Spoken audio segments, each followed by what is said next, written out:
بسم اللہ والحمد للہ والصلاة والسلام علی رسول اللہ. السلام علیکم ورحمۃ اللہ وبرکاتہ. ہم سب اپنی زندگی میں کامیاب ہونا چاہتے ہیں، لیکن کامیابی کیا ہے؟ مقاصد کا حصول کامیابی ہے. اور ہماری زندگی میں ہم بہت سارے مقاصد کے لیے کام کرتے ہیں. کچھ مقاصد میں ہم کامیاب ہوتے ہیں، کچھ میں ناکام ہو جاتے ہیں. لیکن دیکھنا یہ ہے کہ اوور آل پوری زندگی میں ہم کامیاب رہے یا نہیں رہے. تو کامیاب زندگی کیا ہوگی؟ ظاہر ہے کہ کامیاب زندگی وہ ہوگی جس میں ہم مقصد زندگی کے حصول میں کامیاب ہو جائیں. تو اب ہمیں دو باتوں پہ غور کرنا ہوگا: زندگی کیا ہے اور مقصد زندگی کیا ہے. آپ حیران ہوں گے کہ زندگی تو بہت سیدھی سادی سمپل چیز ہے کہ پیدائش سے لے کر وفات کا وقفہ ہماری زندگی ہے. لیکن یاد رکھیے کہ یہ زندگی کا بہت محدود تصور ہے، بلکہ صحیح تصور نہیں ہے. ہماری زندگی تو شروع ہو گئی تھی جب ماں کے پیٹ میں ہمارا حمل ٹھہرا تھا. اس وقت سے لے کر پیدائش تک ہماری زندگی کا پہلا دور تھا جو تقریباً 9 مہینے رہا، اور پیدائش سے ہماری زندگی کا دوسرا دور شروع ہو گیا، وہ وفات تک چلتا ہے. تو وفات سے زندگی ختم نہیں ہوئی، بلکہ زندگی کا تیسرا دور شروع ہوتا ہے، اور وہ آخرت کی زندگی ہے. جس طرح پیدائش سے ہماری زندگی کا دوسرا دور شروع ہوتا ہے، اسی طرح وفات سے ہماری زندگی کا تیسرا دور شروع ہوتا ہے. پہلا دور چند مہینوں، تقریباً 9 مہینوں پر مشتمل تھا. دوسرا دور تقریباً چند ساتوں سے لے کر 9 صدیوں تک یا 10 صدیوں تک 9 عشرے تک یا 10 عشرے تک ہو سکتا ہے، یا 11 عشرے تک بھی کسی کا ہو سکتا ہے. لیکن آخرت کی زندگی کبھی ختم ہونے والی نہیں ہے، وہ لامحدود ہے. باوجود اس کے ہمیں جب اپنی زندگی کی کامیابی یا ناکامی کا حکم لگانا ہے تو ہمیں یہ غور کرنا ہوگا پوری زندگی کے اوپر. یہ نہیں ہو سکتا کہ ہم زندگی کے ایک حصے پہ حکم لگائیں، وہ تو غلط بھی ہو سکتا ہے. مثال لے لیجئے کہ اگر ہم پوری زندگی اس دنیا میں بڑے خوش و خرم رہے، ہم سمجھتے ہیں کہ ہماری زندگی بہت کامیاب ہے، لیکن وہ زندگی ایسی تھی جو اللہ کو پسند نہیں تھی، تو آخرت میں ہم تکلیف میں رہے، عذاب میں رہے، مشکلات میں رہے ہمیشہ کے لیے، تو کیا وہ کامیاب زندگی ہے؟ یا دوسری طرف دیکھیے کہ اگر کوئی انسان دنیا میں تکلیفوں میں رہا، لیکن آخرت میں اللہ تعالیٰ کی رحمت سے وہ بہت خوشیوں میں رہا، راحتوں میں اس کو میسر آئی، جنت کی نعمتیں ملیں، اور وہ ہمیشہ کے لیے ان کو انجوائے کرے گا، تو اس سے زیادہ بہتر کامیابی کیا ہو سکتی ہے؟ تو اور اس شخص کی سے بہتر کون ہو سکتا ہے جو اس دنیا میں بھی کامیاب رہے اور آخرت میں بھی کامیاب رہے؟ تو دیکھنا یہی ہے کہ اگر ہم اپنی زندگی کامیابی یا ناکامی کا حکم لگانا چاہتے ہیں یا دیکھنا چاہتے ہیں، تو پھر ہمیں یہ بھی دیکھنا ہوگا کہ ہماری دنیا کی زندگی کیسی ہے اور آخرت کی زندگی میں ہمارے ساتھ کیا ہونے والا ہے. تو اس پوری زندگی کو دیکھ کے ہم یہ یعنی نتیجہ نکال سکتے ہیں کہ ہم کامیاب زندگی گزار رہے ہیں یا ناکام. تو اب سوال یہ پیدا ہوتا ہے کہ عام طور پر لوگوں کی زندگی کا مقصد کیا ہوتا ہے؟ دیکھا جائے تو کچھ لوگ اس بارے میں سوچتے ہی نہیں. وہ دنیا میں آتے ہیں، اپنے آپ کو جب شعور میں ہوتے ہیں تو اس بارے میں غور ہی نہیں کرتے کہ وہ اس دنیا میں کیوں ہیں، کیا مقصد ان کو حاصل کرنا چاہیے.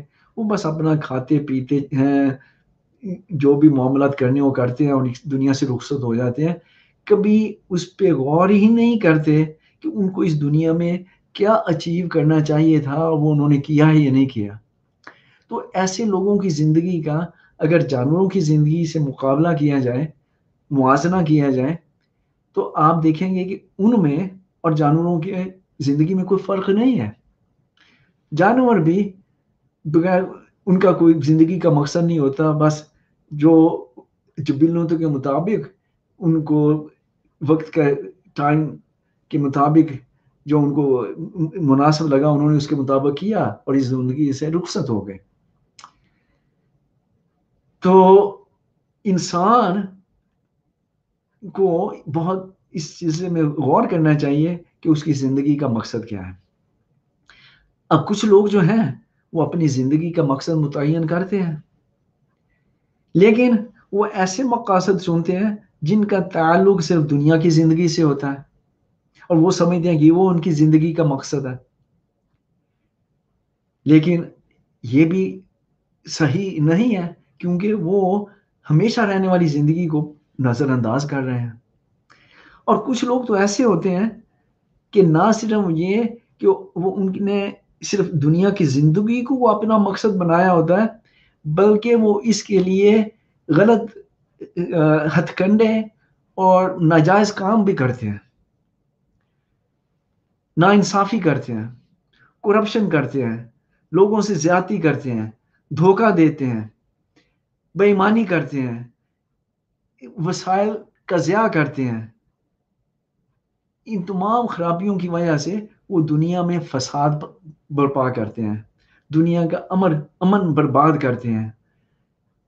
اگر آپ دیکھیں تو دنیا میں خواہ وہ معاشرتی مسائل ہوں، انٹرنیشنل مسائل ہوں، قومی مسائل ہوں، یا وہ انوائرمنٹ کے مسائل ہوں، یہ تمام ان لوگوں کی وجہ سے پیدا ہوتے ہیں. تو اس لحاظ سے یہ لوگ جانوروں سے بھی بدتر ہیں، کیونکہ جانور اپنی جبلتوں میں زندگی گزارتے ہیں تو ان کی وجہ سے دنیا کے اندر کوئی خرابی پیدا نہیں ہوتی.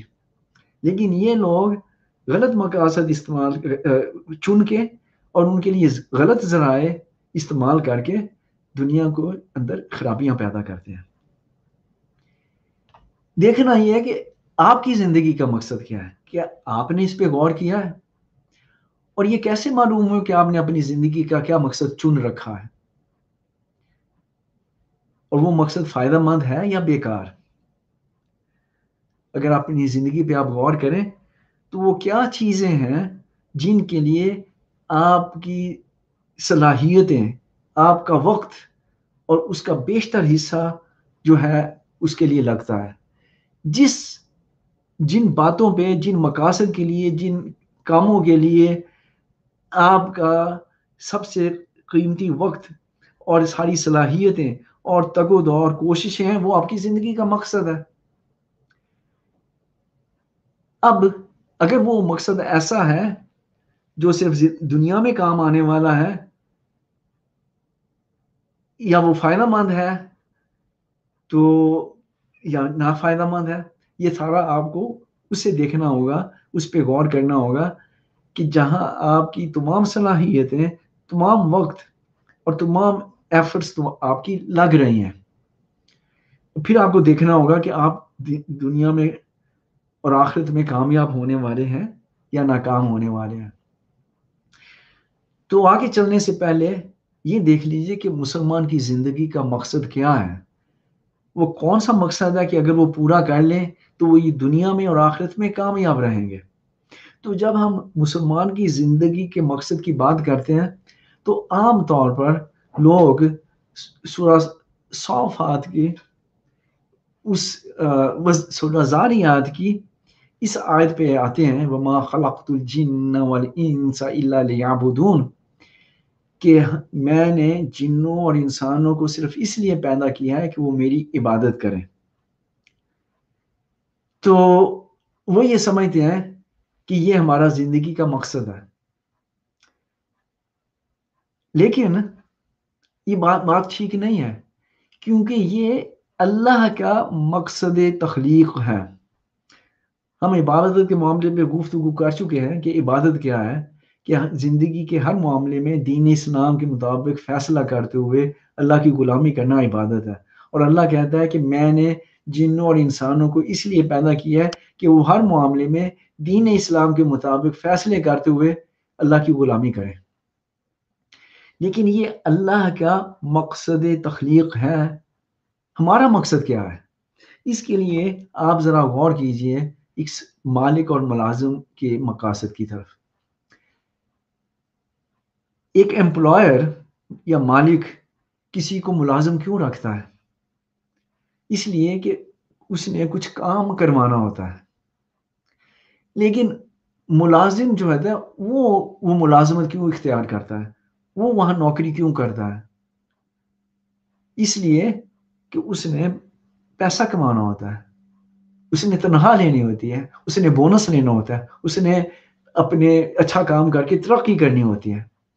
تو آپ یہ دیکھیں کہ کام مشترک ہے، لیکن مالک کا مقصد ہے وہ کام کروانا، اور ملازم کا مقصد ہے کہ وہ کام اچھی طرح کر کے زیادہ سے زیادہ اس سے فائدہ حاصل کرنا، تنخواہ، بونس، ترقی وغیرہ. تو اس لحاظ سے اگر ہم سوچیں تو ہماری زندگی کا مقصد یہ ہے کہ ہم اللہ کی اتنی اچھی عبادت کریں کہ وہ ہم سے راضی ہو جائے. تو ہماری زندگی کا اصل مقصد اللہ کو راضی کرنا اور راضی رکھنا ہے. اس کے لیے ظاہر ہے کہ ہمیں ہر معاملے میں اسلامی دین کے مطابق اللہ کی اطاعت کرنی ہوگی، اس کی فرمان برداری کرنی ہوگی، تمام کام اس کی مرضی کے مطابق کرنے ہوں گے تو وہ ہم سے راضی ہوگا. لیکن یہی ہماری زندگی کا مقصد ہے کہ ہم اچھی طرح بہترین طریقے سے ہر معاملے میں پوری زندگی اللہ کی اطاعت اور عبادت کر کے اس کو ہم راضی کر لیں. تو اس کے لیے ہم عام طور پہ رضائے الہی کا لفظ استعمال کرتے ہیں، اور قرآن کی زبان میں اس کو رضوان اللہ، مرضات اللہ اور وجہ اللہ کہا جاتا ہے. بس یاد رکھنے کی بات یہ ہے کہ ہماری زندگی کا اصل مقصد اللہ کو راضی کرنا اور رکھنا ہے، اور یہ مقصد اسلام کے مطابق اللہ کی عبادت سے حاصل ہوتا ہے.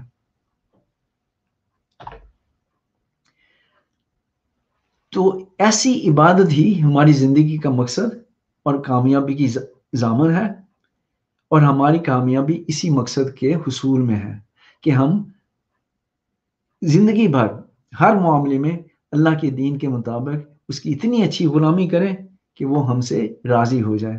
تو یہ تھا آج کا پیغام، یاد دہانی میرے لیے بھی اور آپ کے لیے بھی. اللہ تعالی ہمیں اس مقصد زندگی میں کامیاب ہونے کی توفیق عطا فرمائے. السلام علیکم ورحمۃ اللہ وبرکاتہ.